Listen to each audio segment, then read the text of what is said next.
What are some tips to develop certain physical habits to become instinctual? That to me means that you can feel what it is that others need.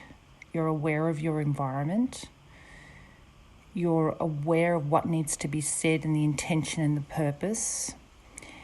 And physically, your body's connected to what you're saying. So when you want to be physically connected to what you want to say, it's by feeling it in your body, connecting to the meaning and the purpose, the overall reason to say what it is that you say in communication.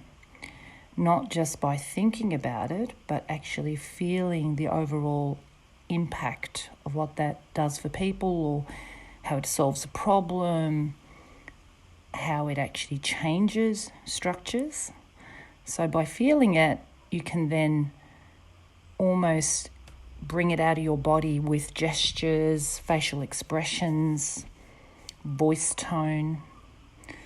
So for it to be instinctual would be to fully believe in what you're saying and see it as part of your overall values and beliefs. And aligning yourself to what it is that you're saying, so then you're completely committed to it. And by that, it means that everything inside of you says yes about it. It's not divided, this is for work and this is for home. And then connecting with that, especially if you're on a camera, you're on Zoom or one of those online platforms, is to really look at the person and not stare at them, but to focus on the person, to really mean what it is that you say and say what you mean. That as an energy coming through your body, not through your mind, but through your heart and through your gut. And that's the using those other intelligences, which is the heart intelligence and the gut intelligence. Something to explore there. And looking for those expressions in other areas of your life, like in personal areas. When you're looking at a pet and they can't talk to you, but you can get an instinct, or you have some sort of trigger in your body that you understand what the pet is trying to tell you.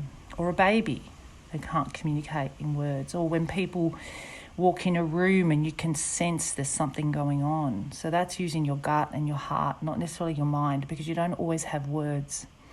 So when we're communicating, we're looking at the camera, but we're not staring at it. And just like you would have a conversation with a person, you would never just stare in their eyes all the time. You would at moments, depending on what you're saying, and then sometimes your eyes would wander off a little bit. Not completely, always wandering off, but you don't want to be staring completely all the time, because it's actually not natural. So if you were to just have a normal conversation with somebody, you will find that you don't always stare in their eyes. You need some sort of connection with the eyes, but not constantly at their eyes, because people start to feel uncomfortable. So you just need to know when you want to be doing that, looking at the camera or looking at the image in front of you, or imagining the person in front of you if they've got the camera off. Again, this is another form of connecting with people through our bodies, using our eyes. And then sometimes it's okay if your eyes wander off a little bit, as long as it's not extreme. And so you can video yourself and see if you're overdoing it, and if you're overdoing staring at the camera too, because that is not going to be a natural, instinctual thing to do, because we don't stare at people straight in the face all the time either.